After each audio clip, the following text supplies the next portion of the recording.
We live.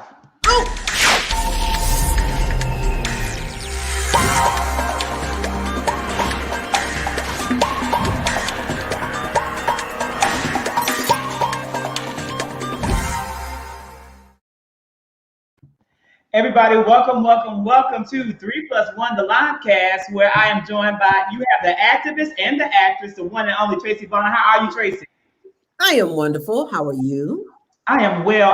It has been a long, tumultuous week in America, but I'm thankful to be here, and I'm thankful to have a chance to decompress and talk about these issues with friends like you and our guest today, Dr. Margarita David. Dr. David, how are you, my love? Hi, I'm good. Thank you for inviting me. I'm so excited. We are happy that you are here. You and I had the pleasure of engaging in a live discussion earlier in the week. And so we're happy to be able to kind of continue that discussion. Dr. David, if you could tell Tracey and our guest, what are some of the things that we talked about previously and why that issue is so important to you? So we had the pleasure of talking about microaggression. Especially in these times where so many things are happening, where not only are we facing these behaviors in the workplace, in academia, everywhere we're surrounded, but also our communities are facing so much of it in such a live form. I mean, even we were talking the other day about the on Sunday, and then now I just heard on the news, I've been stuck to the news about Toledo. It just continues to happen, and I'm not sure when it's going to end. One of the things that we talked about is if we in this generation will be able to see some reform, and that's one of the points that we're touching on. And I said I don't know. I think that the little bit that we progressed before our past administration has dwindled, and we are trying to see how we can get it back. You know what? I don't know if we're going to ever see it resolved in our lifetime. And I don't know if that's even a goal that we can hold on to. Like, I will not see the end of racism in my lifetime. And I plan to make it to 90 plus years of age. Okay. So I'm saying it's going to take more than the 50 plus years that I have to get to 90 plus. And we still will have racism. But I do believe that we can end racism for our grandchildren that are yet to be born, and most certainly for our great grandchildren who are yet to be born. And it takes a lot of work, and it's going to take some good, strong strategic moves to start right now. And we got to talk about it. We got to think about it. We got to work on it. Tracey. Well, I was just saying today to my mom, I was just like, I miss the days pre-Trump where we just all we all sat in our own corners and pretended everything was okay. I miss that. I wake up every day feeling anxiety. I'm like expecting racism to happen. To go a little further, I expect violence. Like I'm waiting for something to happen. If I'm in a location that has a lot of Black people, I'm fearful that someone will come and shoot us up. Like it's gotten out of hand. Like I stay in the house. You're living with the trauma of being Black in a new age. And it is something, it's a reality. It is a reality. Dr. David, you are a doctor. You have a doctorate of nursing practitioner, doctor of nurse, a DNP. Mm-hmm. Yes. And so, what is something that, if anything, in your medical studies that you have learned that could be of any kind of solace to all of us, right? Because we are dealing with trauma, we are dealing with anxiety, we are dealing with a whole new type of existence for many people. Our grandparents lived through this. Our grandparents struggled through this, but many of us have not. Many of our parents have not to this extent. This is getting to be at the level of civil rights abuse.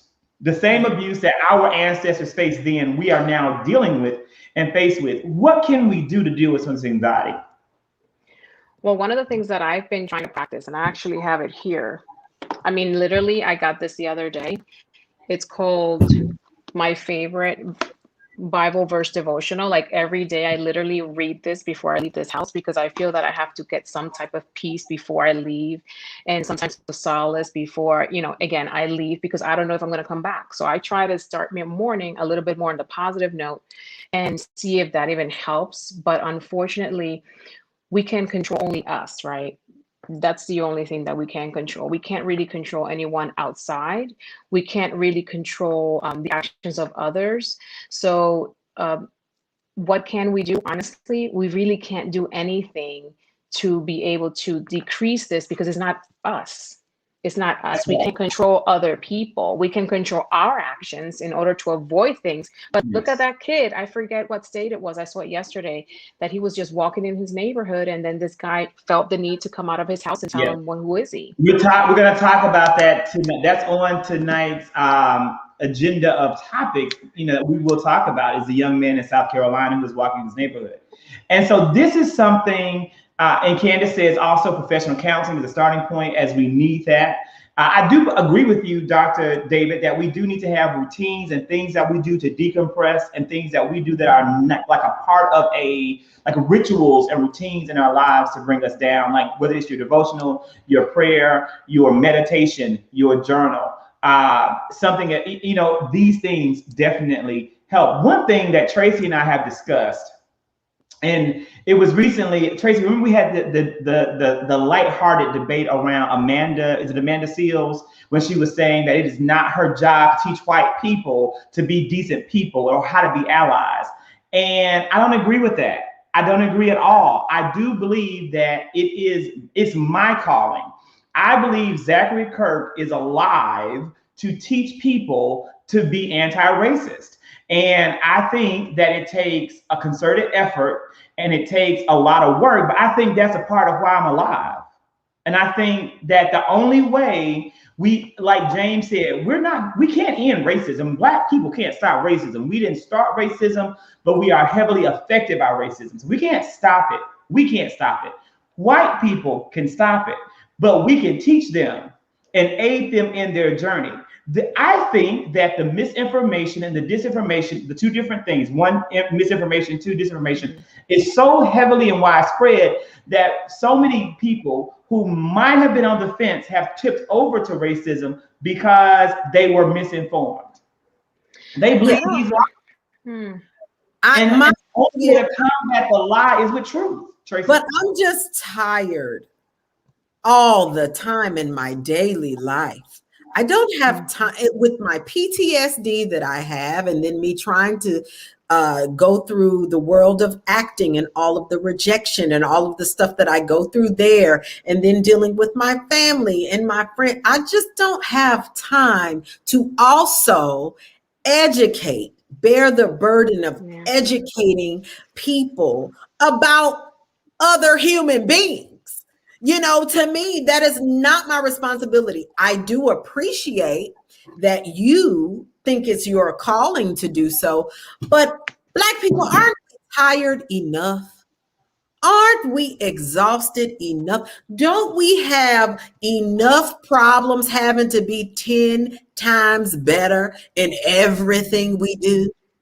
Like, I'm exhausted.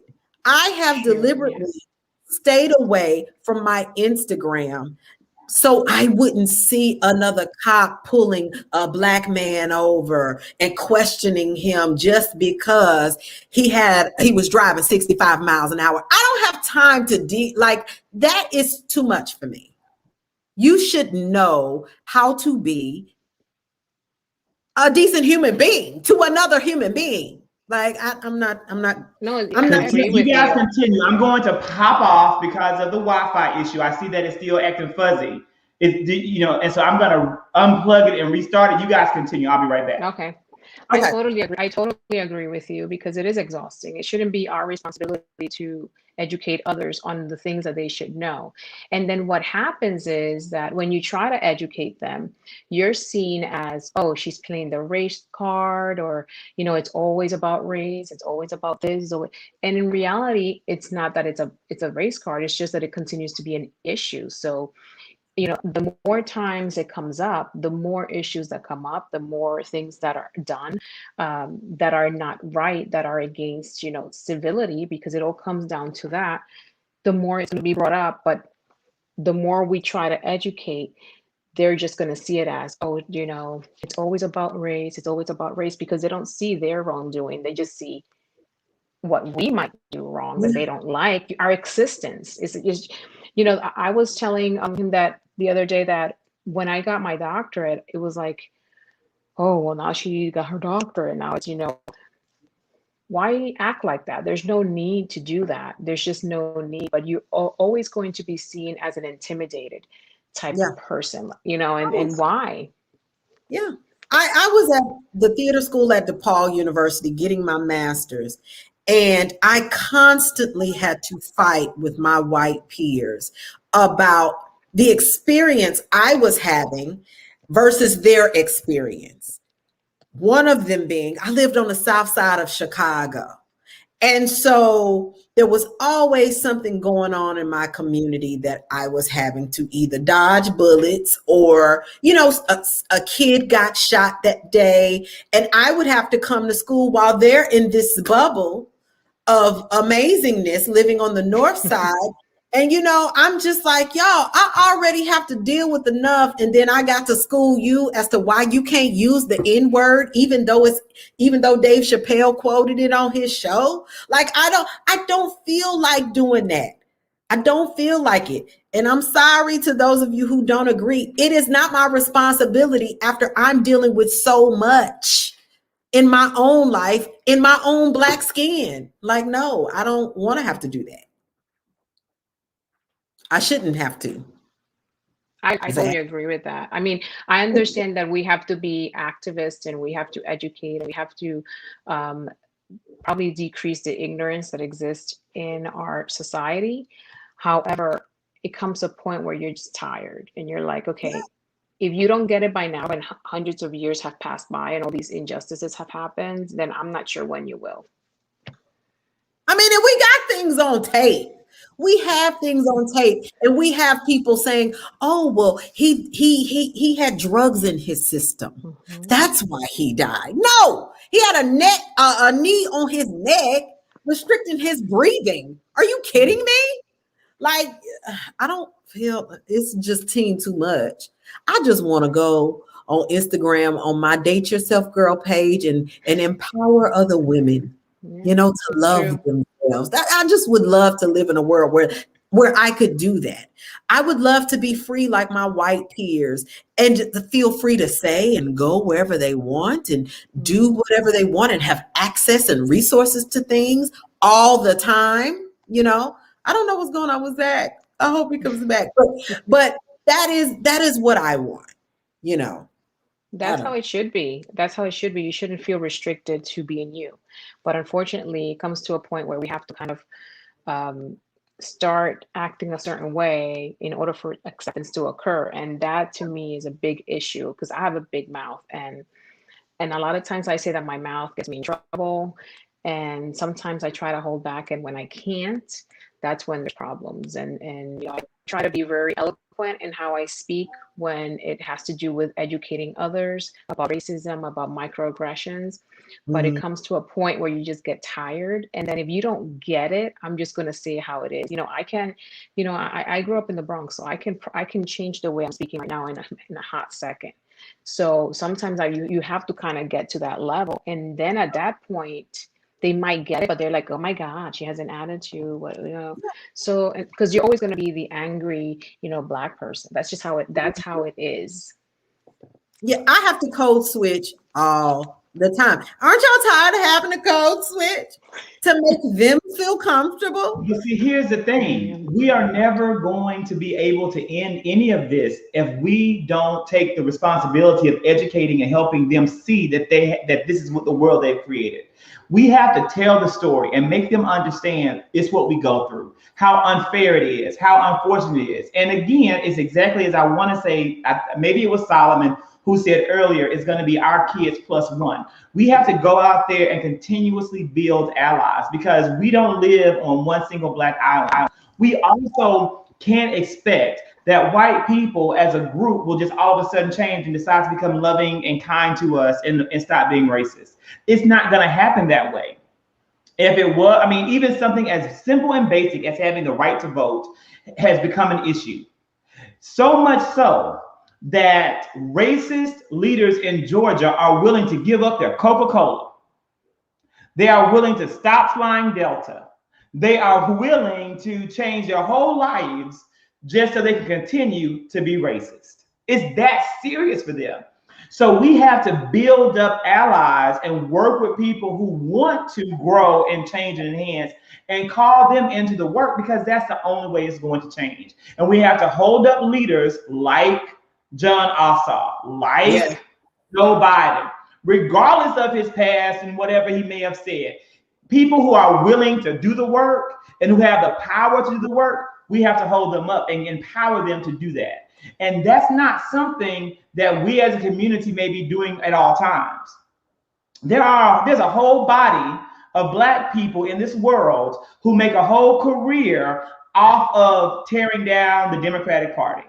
Yes. And they have their fans and they have the people that hold them up. We ain't voting, when that is the only way we're going to actually win the battle. And no, Joe Biden isn't perfect. No, Jon Ossoff isn't perfect, but they're the best that we have right now.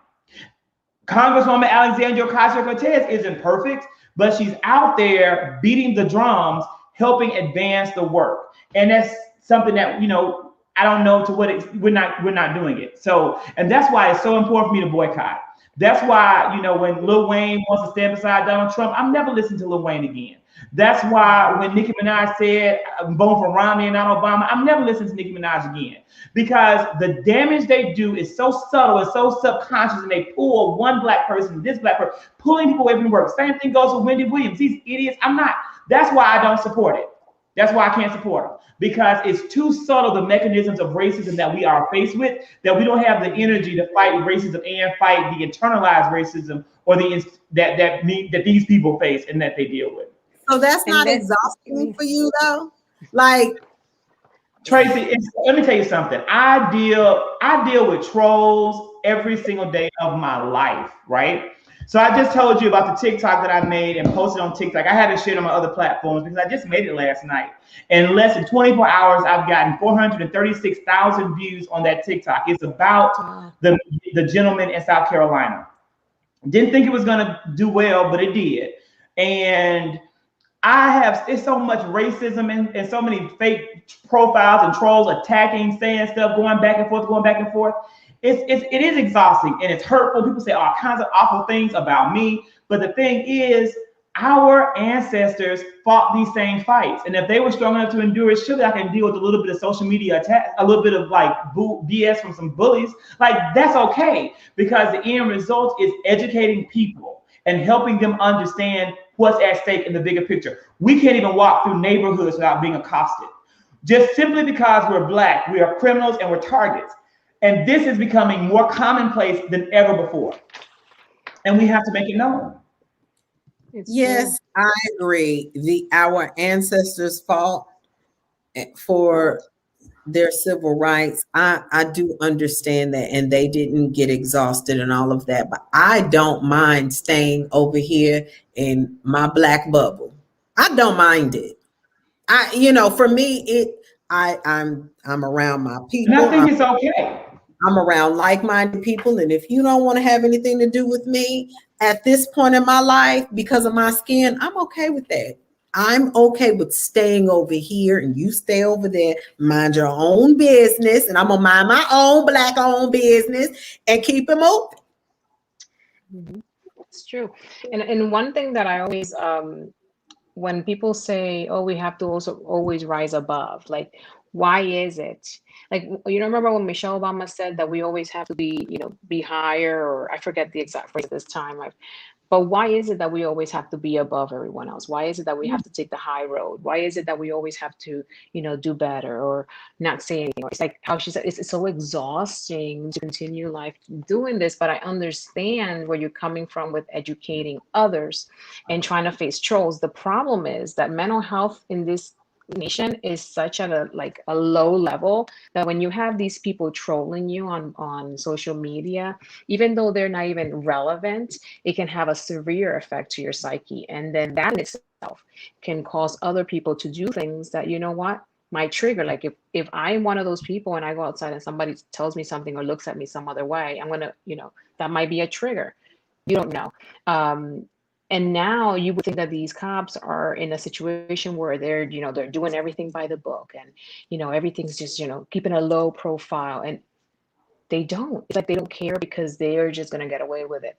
I saw a post today that says, oh, we just started the same cycle with what's her name, the one that went to trial today in Zoom, for 5 minutes, the one that killed Carter, whatever her name is. Potter. The cop. And the one who killed Duante Wright. Yes, Porter, whatever. They're saying, oh, she might get 10 years, or when they did this, they just announced it. I don't know if you saw it, or $20,000 fine. Why is that or in there? They just said that she can get either up to 10 years or a $20,000 fine. Wow. So a life is worth $20,000. They get options. They get options. They have options. You're right. And Duante Wright had no options. Now his child is going to grow up in a world with fewer options because she took his life. You're right. You're right. And who is Solo Arnett, sweetie? Look, I grew up in predominantly white areas all of my life. I've been at private white schools at the highest level. I work in an industry that has predominantly white people in it. I'm around them, but I feel the most comfortable and the most confident around my own. And that is my own business. And so I'm fine with that. I know how to behave around them. I know how to be. I know how to speak to them when I want to, if I want to. But I don't have to if I don't want to. I don't have to fellowship with them if I don't want to. I don't have to have conversations with them if I don't want to. That is my own right. You do your own thing. Okay. So, right. And you're not the only one. It's other people that feel like, no, I don't want a kumbaya. I don't. No, I agree with you. I'm straight. No, Zach, I'm straight on the kumbaya moments. Y'all don't understand what it's like. I'm in an industry where I've only had one Black agent my entire career. And I had a conversation. I called a meeting with my agent, with my agency, and I expressed to them representation is important for me. I need to be able to come into this space and be able to talk to my agent with confidence that you understand where I'm coming from as a Black woman. It is difficult for me to go to a white man and talk to them about the racism that I face on a set.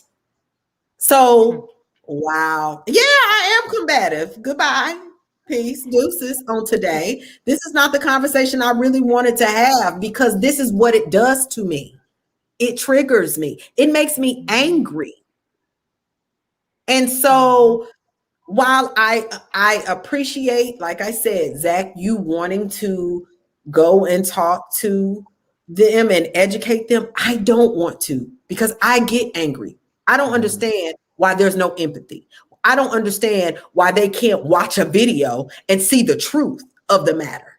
You need to tell me we have the proof in the pudding and it's still questions about their humanity? I ain't got time for that. And then they make the one that died the criminal. So they criminalize the one that's no longer here. And that's all a part of the problem, is that there is an active disinformation machine that is making large amounts of money from misleading people and misguiding people and purposely lying to people. Fox News purposely lies and withhold information from their audience to portray whole groups of people negatively because they profit from it. Unfortunately, Marjorie Taylor Greene raised more money than any other member of Congress. The QAnon queen from Georgia with her lies and laser beams from outer space and all of her, white supremacy. She raised the most money in quarter 1 of the campaign year than anybody else in Washington. Sure She did. isn't even able to sit on any House committees. But yet and still, she made $3.1 million in 3 months. That's what I'm talking about. We have to combat that. Some people don't even look beyond Fox News or Newsmax or One America News Network, and they don't know the truth. They don't, and what can you do about it? I don't believe that everyone should engage and do the work. I agree with you. I think that you should take a moment. Don't do it if it's because it is hard. It is hard, but someone has to. Someone has to. Someone has to. We should try to get into like CNN, or we won't get into Fox, I assure you, but we should try to get into CNN, all three of us, and try to do like a segment. I don't know if they want me on there. Well, I'm going to do some sort of a nonprofit political action committee or something around anti-racism. So I'm going to continue to work on this, refine this idea, and really look at it. And so, yeah, it's a great example of freedom of speech. You do have a right to express yourself like this, which of course Tracey know that. She know that. No, and they do need like to. Zach, I like to be happy-go-lucky. Let me have my drink, my snacks, and kiki with the people. This is a tough conversation for me to have. Another reason it's tough is because of the industry that I'm involved in. I have dealt with a lot being a Black woman, from people not knowing how to do my hair and why didn't you come with your hair already done, because they don't know how to do Black people's hair on a set. It's just they don't have the right color makeup. It's just so much. Or the writing. Sometimes the writing for Black people is stereotypical, and this is. I just want to. It's a complicated issue. It's complicated. I agree with you. We will. And so Trace, Ken's like, what is your goal? The goal is education in general, period. I think that's always, for me, the ultimate goal is just to educate, to elevate the truth, and to amplify unheard or unknown voices so that they get a leg up to move forward. So that is what I'm seeking. That's ultimately what I seek to do. And it's going to be, again, the ultimate goal being around anti-racism and that type of education. We will lighten it up. We go through our opening topics, Dr. David, and then we go into the issues that really impact the week. And we always start with the up, trying to go into some good news. And we're going to go this week with our up. The good news this week is this, guys. Go into our good news, and our good news is this: the economy has indeed been stimulated. We had a huge fight on our hands as an American people to get another round of COVID-19 stimulus relief. And just really briefly answering the questions, I challenge you on that one. They got the truth, they rejected, they chose to believe Fox. Some people, but you got to look at, some people are truly not, everyone has different levels of education and different levels of understanding. There are some people in this world who really are ignorant because they have not been shown otherwise. And I'm not saying that my target audience is racist. My target audience is everybody, because Black people, brown people, white people, all people need to understand the concept of being an anti-racist and what that entails and what that means. So it's a big concept. I'm going to keep refining it. But going back to our economy really briefly, guys, what do you think about these retail numbers that just came out earlier, really today, that retail sales in March were about 18% higher than they've been during the whole entire pandemic, and 8% higher than they were at this time last year. In addition to retail sales being up, we found out at the very first week of April that job reports it boomed, that we had 916,000 fewer people on unemployment. That's a sure sign that our economy is truly making a rebound. Ladies, what do you think about this? I hope that it's great news. It's great news if you let me see how I'm going to phrase this. It's great news that the economy is becoming better in terms of retail sales. But the stimulus checks were not supposed to just be for shopping or for let me go to the car dealership and get the new car, or let me get the new Louis, the new bag, the shoes. The stimulus is supposed to help you pay your rent, pay your mortgage, pay your bills. Okay, especially those that have decided not to pay those things in the last year. And that's where I'm kind of iffy on the stimulus, because there were so many restrictions in it. Like, no one in this house got nothing. So when I see people online saying, "Oh my God, I'm gonna go on vacation with my stimmy," you don't know how heated. My husband will tell you, I get so heated, and then he'll make fun of me, and then we're walking through the stores, and he's like, "Oh my God!" Now, it's affected my brain, because now every person I see with kids, I'm counting. Oh my God, they got like 6 stimmies. It's like everyone is a number to me now, and it's because I see how they abuse the system. It's great that the stimulus was given. I'm happy that they did that. However, I think that a lot of people are using it for the wrong reasons. They're using it for the wrong causes. They're not using it for what they're supposed to. And then it also strangles business owners. It strangles landlords. It strangles everyone else that have to pick up for what they're not paying. That's my view on that. Yeah, I think so. In terms of retail sales, look, y'all, I've been spending all through the pandemic, so I didn't wait until March, okay? But it wasn't just my stimulus. I did a really good job, thank God, of saving my money.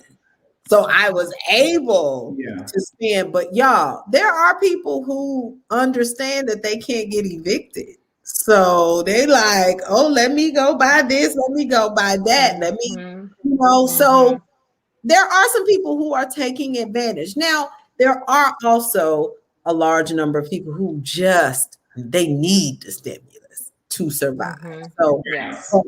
But people I know, they spending it on the wrong. Just to push back, Candace is not happy with the comment. She is not happy. But let me like, this is the truth of the matter is this. I hate to say it, I'm going to put it out there and say it.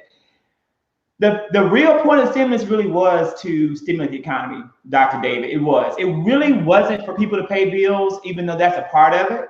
The extra money really was to stimulate the economy, and it really was for people to take trips, buy clothes, buy cars, whatever the case may be, because that's what it means to stimulate the economy. It wasn't to pay your bills. It really wasn't, because it wasn't enough money.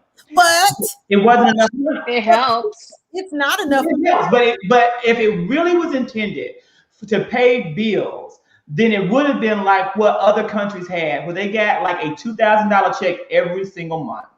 That's what Canada, Sweden, other countries did for their citizens. Is they gave people $2,000 and they never fell behind. They didn't have to do eviction moratoriums because they paid those bills off. And here's the other thing: these landlords, I don't care, they're not losing out, because guess what? The stimulus was provided for them as well.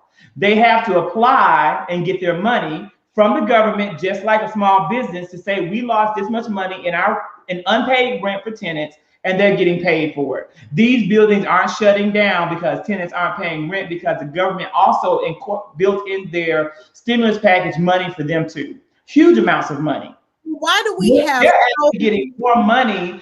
Because let's say I own an apartment building with 36 units, and I may have only 20 units filled. And so the government is actually paying for all 36 units in the stimulus breakdown if they apply for that and they get it. So they're getting their portion.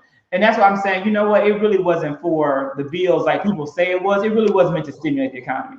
But Zach, I know that I heard that a lot of people, especially small businesses, again, depending on where they are, and sometimes it comes down to race too, would apply and wouldn't get it. And more of the bigger businesses and companies were getting it too. So that plays a role in it. Under Trump, that happened. Kanye West got like $2 million. Joel Osteen got $4 million Starbucks, like these big companies got that money, and small business owners did not get it, but it was a failure for oversight. In the first stimulus package, there was someone put in place by the House of Representatives and the Senate to oversee, and Trump fired that person within the first 2 weeks, and that oversight was gone. So that is true. Now, in the CARES Act money that came from the new stimulus package, supposedly that has been rectified. We won't know though until more time passes and we get more stories of how people actually use the Joe Biden stimulus. Okay. Yeah, Right. I don't know if anybody here got a stimulus, my friend, so I can't let you own nothing because I ain't got now one time. I didn't get my stimulus lasted all of 2 or 3 days. I mean, because I like to use that money and pay all my pay my bills off right then. So I think mine lasted 2 days and I was done. And Candace is right. America did the least of any industrialized country in the world. America did the least to benefit its citizens. And it's sad. And this is another unfortunate fact, is that corporations, like Nike, paid $0 in taxes. I was shocked to find out all the big corporations that paid no tax dollars. So now that President Biden and the Senate Democrats and House Democrats are pushing for the infrastructure plan, I'm like, go ahead and give them that $2 trillion, because these businesses should be paying taxes. If I got to pay 37% of what the freak I made, you ought to be paying more as well. So Amazon doesn't pay taxes either. Exactly. And you know, what do we do about it? Like, that's a tough question. The rich get richer. And hey, I'm going to New Zealand. Alon Ray, I am going to New Zealand. I've heard some really great things about their prime minister and what she did over there to shut all of that down. Yeah. Well, they're like vaccines. I think they had like 225 COVID cases. You know. Well, New Zealand and Australia both have almost 0 cases of COVID. They did a really good job of truly managing and handling the pandemic. And so they did well with it. And she's a good prime minister. So I hate, this has been brought, you guys are typing in the comments earlier about the down, and the down as a whole really is about this huge surge of police violence that has been caught on camera. We've had now 4 incidents. Well, one, he wasn't a cop, but it was excessive. It was brutality of a sort. You have this situation that happened in Virginia where a Black Army lieutenant was pulled over and pepper sprayed and forcibly detained for doing absolutely nothing.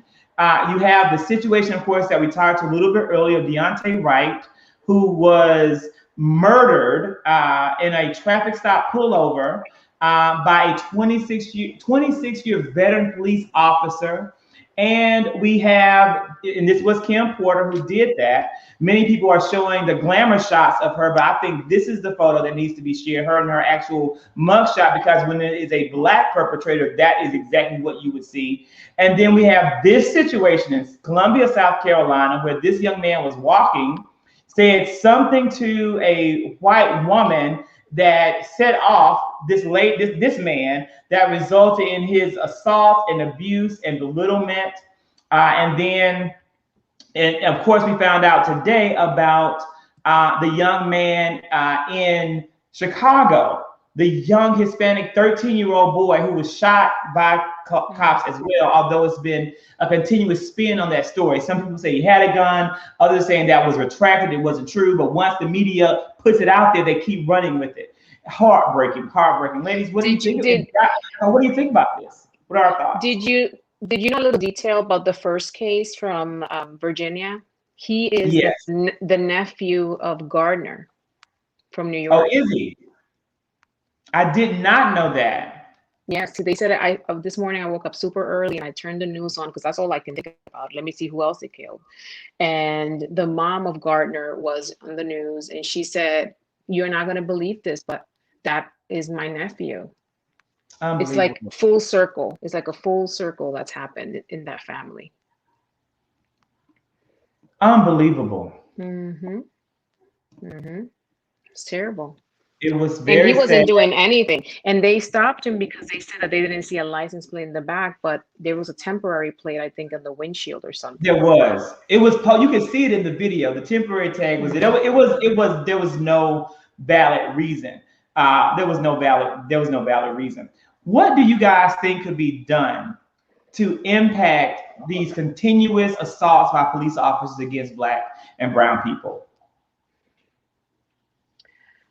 Well, one of the things that is more of the defensive end, okay, and I put a message that I sent to my sons the other morning that I said, when you are stopped, just do as you're told. Put your hands on the wheel. Don't reach out for anything. Look straight up in front of you and do as you are told. Because right now, it's not about, in that moment of teaching, oh, you can't do this, you can't do that, is about survival, right? Because any movement you do, anything you say will be used against you. Even if somebody's recording on a body cam, sometimes they turn it off, okay? And then they say, oh, it wasn't working because it happened.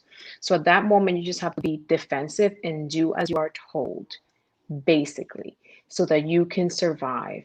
Because these cops are easily triggered by anything. A lot of these cops come from the army. They have PTSD. You don't know what's going on with them, and they find these little opportunities to release that stress.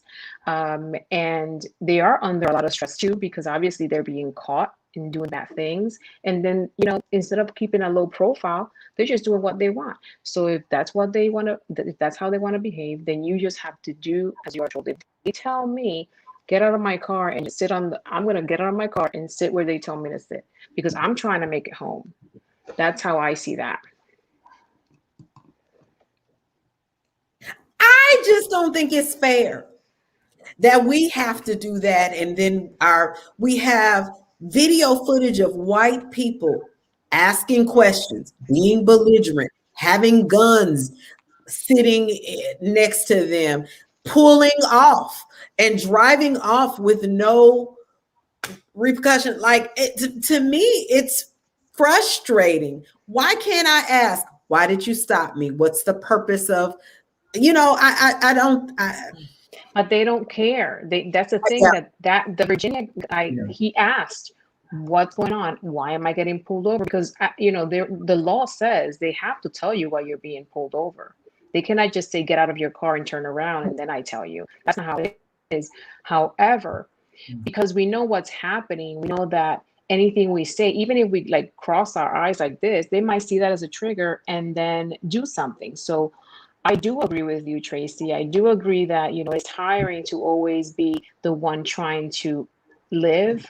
But unfortunately, that's what we have to do because we want to live. Now it's the point where I'm trying to drive under 65. You should see me in the car. I'm like this, like, I'm trying not to do nothing wrong because I don't want to get stopped. Because if I get stopped, or I tell my sons, if you get stopped, I don't know what's going to happen. So you just have to act dumb and do what you're told, unfortunately. But you get pulled over for doing 65 and a 70, like that guy the other day was doing 65 and a 70, and he asked the police officer, like, why am I being pulled over? Were you doing a 65 and a 70? He was like, is that against the law? Like, is there a law that says if I drive 5 miles under the speed limit, that, like, most of the time the minimum speed limit is 45. So you pull me over because I'm a Black man. Like, let's keep it 100. Yeah, racial profiling. They're racial profiling you. Yeah. It was. I believe, I agree, we have to have the talk, but this is something I want to see. I want to see why a white mother have the talk with their child, but a different kind of talk. So instead of talking, and how we're talking to our children about how they have to be careful, I want to see a white mom talk to her child about racism and about why racism is wrong and what they can do to combat racism and how to be a real ally. That's what I want to see from some white person in this world who is committed to anti-racist teachings and ideas. So I want to see it. I want to see a different version of the talk, the white talk. I want to see the white talk, and I want it to be shared widely because that's the level of education that every white parent who is not racist needs to have a talk with their child about racism. If you're not racist, You should be talking to your child about racism. I Do agree you with think you. it's I think your that's a good idea. responsibility? Is it your responsibility to teach the white parents who are not racist to have this conversation? It is not my responsibility, but there may not be anybody else who has ever had that idea to do it. So somebody got to do it, or at least put the call out there to make it happen. Have you ever heard of somebody saying do that Mm. to have a white Jane, talk? Jane Elliott. Oh, well, that's good. Is she still alive? Yes, she's That's 80, good. like 3. We need to treasure Jane Elliott, and we got to treasure James Elliott and celebrate her while she is still with us, because she really has been a national treasure to the United States and the world as a whole. Yep. Yep, you're right. You can still be brutalized. Yep, absolutely. I think that's a So good idea. You should do something like that. You should, invite these parents and see what audience you get. It could be in a large forum, social. I think that's a really, really good idea, because maybe they don't know how to start that conversation. Maybe I they're believe that. afraid. I believe that's a part of it, and I think that we got to get more of that. So that's something I want to. That's a part of my work. Part of what I got to do to make happen. And can you ask them why they don't know how to have this conversation, especially when you see it with your own eyes that it's happening? I need that to be the first question that you ask. But some people if you're not affected by racism, then you may not care about racism. That's true. Not every white Let person me is give you. Let me affected. give an example. Let me try to further break it down and give other examples. Right. So there have been atrocities created across humanity against different groups of people. An example would be our Jewish brothers and sisters, but their struggle is deeply ingrained in historical, going back to ancient times. But there are some Black people in the world who minimize that struggle and who say that's not my problem, that's not my concern, because I'm not Jewish, or I got my own problems to deal with. My belief is their struggles are my struggles, because I'm a human being who's a decent man. I may not be good, I may not be great, I may not be special, but I'm decent. I'm decent. That's all I want people to be in this world. I just want you to be a decent human being. That's it. And because I am decent, I care about the pain, hurt, and suffering caused to the Jewish community. Because I am a decent person, I care about the pain, hurt, and suffering of the Asian community. Because I am not trans, but because I am a decent human being, I care about the struggle of trans people. They're facing discrimination, they're hurting, and that is what I'm saying, right? And so someone had to educate me about, because I am not a trans person, I had to get educated on their struggle.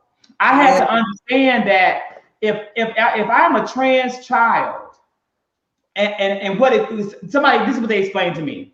How would you feel if you had to wear a dress to school every single day, and you are a boy? You identify as a man or a boy as a kid, and somebody made you wear a dress to school every single day. You had no choice. How would you feel? How would you view yourself, and how would the world view you? And I got it immediately. That's exactly how a trans child feels when they feel trapped in a body and clothes that they don't identify with. And so because of that, again, I get it. And so now you have an onslaught of legislation attacking these kids. Florida just passed a law that says they have the right to check the genitalia of athletes to ensure they're not trans. So if you look like you are genetically a male, they have the right to pull your pants down to see what you have. That is a law that is right now waiting to be approved by the freaking governor, Ron DeSantis. This is the world we're living in, and this is the nature of oppression that people face. Black people are oppressed. Gay, LGBTQIA plus people are being oppressed. Asian people, brown people, Hispanic, Latinx, we're all suffering under the same system, and therefore we have to work together and unite together to defeat that system with our allies. I'm willing to work with any single person in this world who is simply decent to do what little bit I can, and the little bit of time God is going to give me before I reach 92, 93 years old, and he brings down a chariot like Methuselah and take me out home. I agree. I just don't believe that you should have to teach somebody to love thy neighbor. That is insane to me. We learned You said it. Tracey, these people, I really do believe a good number of these races go to church every single Sunday. But instead of listening to the word of God, they're listening to a paid sponsor. Their minister is a paid sponsor of hate, a paid sponsor of the Republican Party, a paid sponsor of Trump-looking conservative values. And that's who they listen to. And that's another level of the misinformation these racists are receiving. It's true. It's like we're like speechless. Doc, we can't say nothing else, can we? Yeah, I it's heartbreaking. So yeah, and women are, that's right, they are oppressed. And what's sad is a number of women don't even understand the oppression they face every single day. Every single day. Mm-hmm. And it's heartbreaking. And then we have people like Jimmy Fallon, who is this week's clown, who makes it no better. Jesus wept. Do you guys watch Jimmy Fallon? I blame Black. What's his name? Black Thought. Who are the Roots? Why do you have the Roots as your band and you don't know that this is the misappropriation of Black people? I blame them. You got Black people around you that ain't calling you out. They're not. What happened? I missed it. What happened? I blame Jimmy Fallon. I don't watch Jimmy Fallon. I don't watch Jimmy Fallon because there were issues happening in the world around the Trump administration, and he wasn't taking the stance. Stephen Colbert on CBS was taking a stance. Jimmy Fallon was the first one to step up and take a stance. Jimmy Fallon didn't really do that. He was like trying to be funny and trying to be Jimmy Kimmel. No, I'm saying Jimmy Kimmel took a stance first. Yeah, you said Jimmy Fallon. I was just making a. No, I'm saying Jimmy Fallon did not. Jimmy Fallon always sat back and tried to be politically safe and correct and all of that. So I don't like him. I don't watch him. But this right here even like really made me angry. So I blame only him for this. Jimmy Fallon invited Addison Rae, who is the second most popular creator on TikTok, on his show. Addison Rae is now trying to extend her brand from TikTok into pop culture. She has a brand new song called Obsessed. So she was brought on the show to promote the new song. And she's also is now going to be a part of, I guess, the last season of Keeping Up with the Kardashians, another program I don't watch, but they're putting her on there, all trying to build her career and make her into something. So what the segment was is that Addison Rae is going to teach Jimmy Kimmel TikTok dances. And this is what the thing is this. Addison Rae is famous on TikTok for doing dances. That is true. Almost every dance that Addison Rae does on TikTok came from a Black creator. So some Black person created the dance. She saw them do it, and then she learns it, does it, and the Black creator may get 100,000 views. Addison Rae gets 100 million views. And that's the issue. So Jimmy Fallon brings on Addison Rae. She does the dances. Now, Addison Rae did give them credit in her TikTok post where she'll tag them and say, love this dance by so-and-so. Great job, so-and-so. But TikTok promotes Addison Rae more than they promote the Black creator. That's a part of the problem. But again, what happened, Tracey? No, I was saying this is how it's always been. I don't know why we are acting like this is a new trend.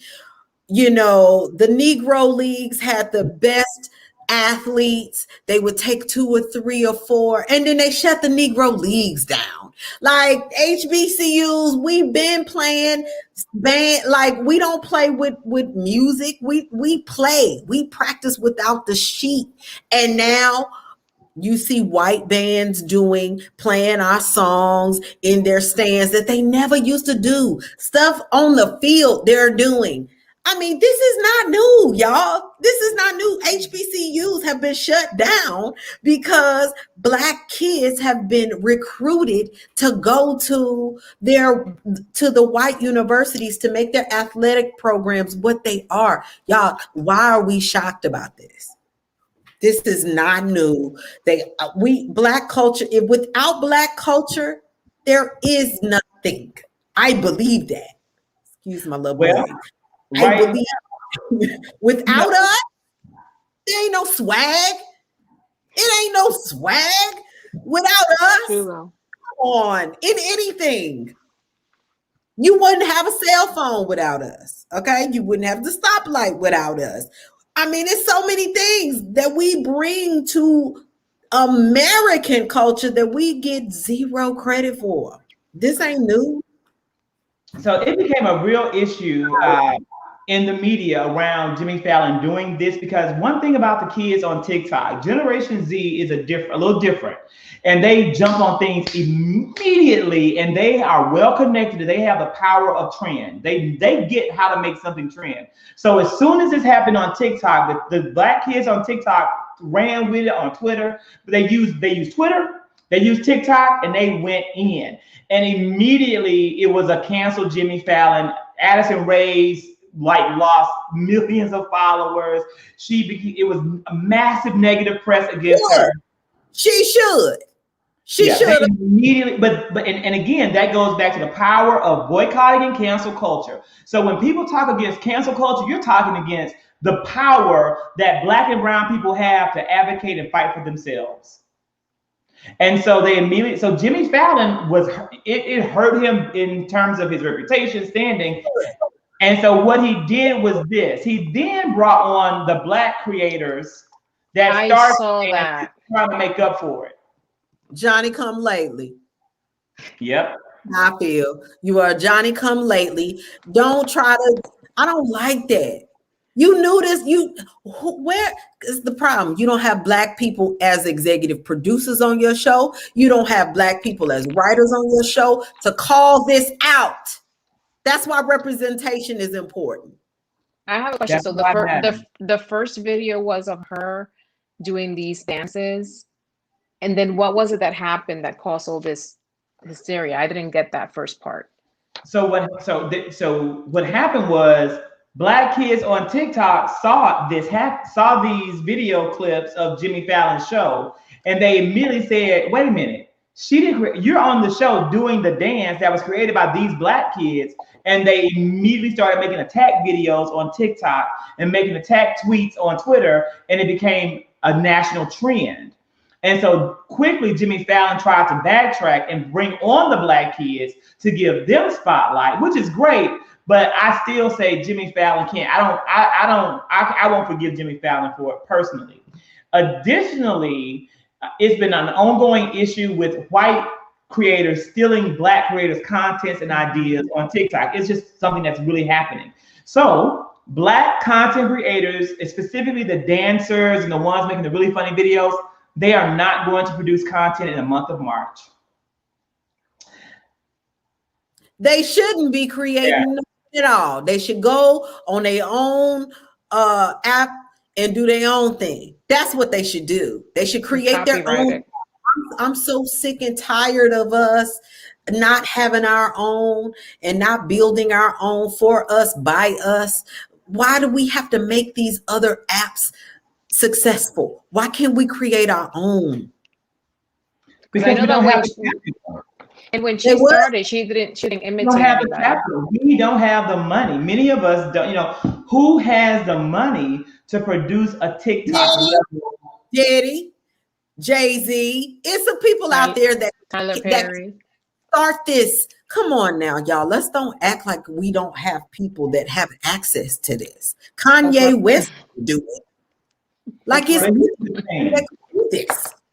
TikTok, a really successful app typically will come from the Silicon Valley world, the tech world. It won't come from the entertainment world. They could pay large amounts of money for someone to create it, but typically these types of innovations come from a sector of our society. And the issue is not many of us have been educated in that field. We are behind where we should be in terms of the forward-thinking trends of our economy. Well, and that's something that may change.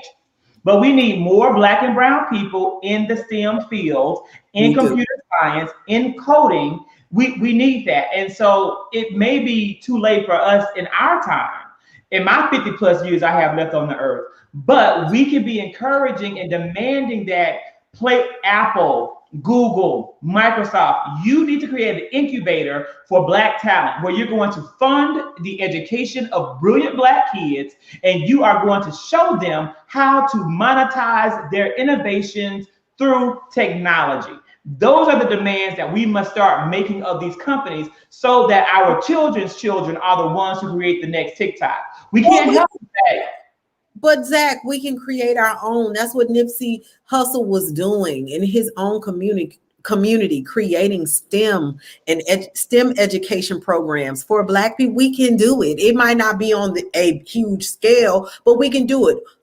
For example, there is an app called Brown Sugar. Brown Sugar has been putting out Black movies for years.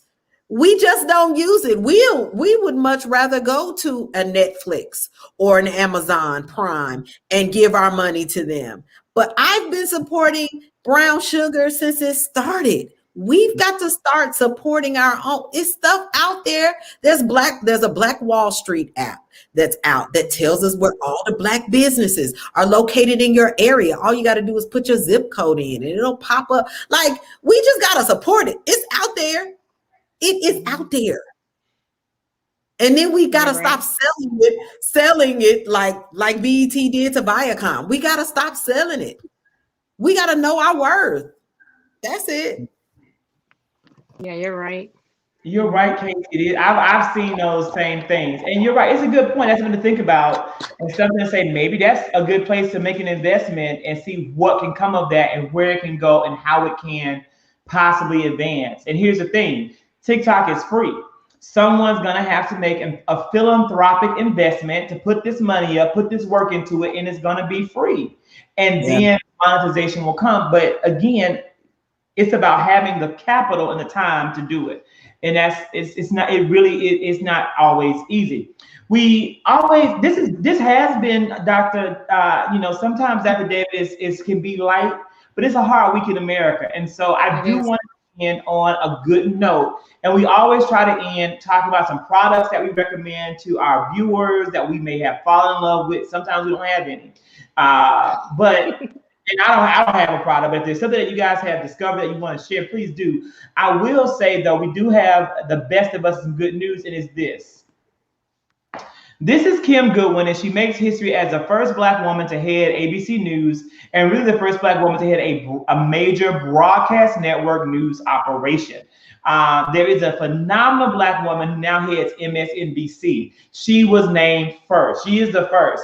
But MSNBC, of course, is cable news. This is mainstream broadcast news, and we salute her, and we're thankful. She really does represent the best. Let's give Kim Goodwin a round of applause. Ladies, what do you think about Kim getting this major promotion? I heard she's got her work cut out for her at ABC, because I didn't know this, but David Muir and George Stephanopoulos are at war about they don't like each other, and it's a big deal. I didn't know that until today. I didn't know that. I just hope, because a lot of Black women are getting these positions. That's great. That's great. But I just hope that it's not for the wrong reasons, that it's not for show, that it's not for people to show, I'm giving up this seat so that African-American women can sit on here and they don't see us as racist or discriminatory or this and that. That's what I kind of always have in the back of my head, because all of a sudden it's happening everywhere. And that to me is a concern. And I'm like, are they really going to be the head of it? Or are they really just the front of it and someone else is doing it? That's a good question. Doc, look, I think this is an amazing thing for her to be there. But y'all, we need to watch how long she stays in this seat. They had a head of programming who was a Black woman at ABC, and she wasn't there 2 or 3 years. She didn't stay in that seat very long. I've been noticing also in theater, there has been an influx of Black artistic directors in a lot of these theaters being announced this year. And I'm giving these theaters the side eye. I'm like, you ain't never, ever done a Black play. And now all of a sudden you are looking for a Black artistic director to head your company. So I'm with you, Doc. I'm over here side-eyeing people. I'm hoping for the best. But history has taught us differently. I'll give you an example. Zach, remember that we always that I've told you about the Bravo, the Real Housewives thing, right? Why is it that when it's the Real Housewives of Beverly Hills, everything's like, oh, very fancy, hardly any issues, nobody's acting any sort of way, nobody's pulling no one's hair, nobody's punching anybody on the face. But when it comes to Real Housewives like Atlanta, Potomac, it's always some drama, always some fighting, making the Black woman look crazy. Literally, if you look at all these shows, for when it comes to Caucasian, it's always very fancy, and they might argue a little bit, but they just take their purse and go. But when it goes to African American women, it's always some drama. It's always they're acting crazy, they're fighting, gossip. And I know that it's for views, but you also have to look beyond that and see how different they're being portrayed, and that can ruin someone's reputation like severely. So it's just, I wonder how opportunistic these people are being. There's an article that came out. It may have been Vulture magazine. I have to go back on Twitter. I saw it today, but I didn't have a chance to read it, but I'm going to. And it was talking about how Bravo and Andy Cohen really took advantage of showing the reality of this year. And it was like kind of a praiseworthy article from what I could tell, talking about Married to Medicine, Real Housewives of Atlanta, in their activism. Here's my issue, going back to what we talked about earlier, in that Black people can't stop racism. Like, they can't stop it. And so them even focusing on it, their audience is predominantly African-American women, Black women, and brown women. You're not stopping racism. If Salt Lake City, New York, Orange County, Beverly Hills, if they're not talking about Black Lives Matter and they're not talking about these issues, then Bravo ain't did shit. Bravo ain't did a goddamn thing. So I'm not going to say that on Twitter in that way, because my boss's boss just followed me on Twitter, which is real suspect and suspicious in my current job. Probably because I'm a little too political. We'll see. I asked my boss, has somebody complained about my tweets? Let me know. But because if so, I'm ready to fight, because I done got this disclaimer that says my tweets are my own. I don't represent any company. So we're going to see what happens. But the point is, I'm definitely going to call them out on that. I'm going to give a beautiful thread that maybe nobody will read because I don't have a lot of Twitter followers, but I'm going to put it out there. You should, because it's true. Fine. I'm gonna do it tonight. Like, I have a list of things that I have to do before I go to bed tonight, and that is on the list. That's on the list. Ladies, is there anything out there that you want to recommend to our audience before we bid adieu? A massage. Self-care, Doc. Yes, that's what I'm talking about. Yes, look, or these. Look, you name it. I got the masks. I love it. Come on, Doc. Send me some up here. You got them all. You got an avocado mask. You got a little lavender. What? Yes. Good. You need to just relax. Absolutely. What's your recommendation? What will you be doing this weekend to unwind, relax, and just restore? Oh, there's no unwinding. For me, I'm not stopping until July, until these 2 shows are done. So I'll be teaching a class this weekend, another workshop Saturday and Sunday. and learning lines. I have a really big episode coming up for Raising Dion, so I'm really excited. It's the most pages I've ever had. So I have been working on these lines, and yeah. So that's it. Support Well, Black. I want to also, one thing that people can do, let me take this and put it over here. Hold one moment. That I fell in love with is that everyone can also kind of go over to this website called Date Yourself Girl, right? So you can go to Date Yourself Girl this weekend and just read through the content that Tracey has. This is Tracey's like passion project, her nonprofit. It really is just beautifully done and curated. So let me just make it a little bit bigger for you guys out there. And again, it's a beautiful website, and it has dating advice, it has self-care, it has travel, finance, workout, and you know what? Everything else. It is beautifully, beautifully done. So when you want to talk about self-care, you want to learn about self-care, you can go right to Tracey's blog, her website, Date Yourself Girl, and truly just read through it. This is one of my favorite ones. Manifest Your Purpose.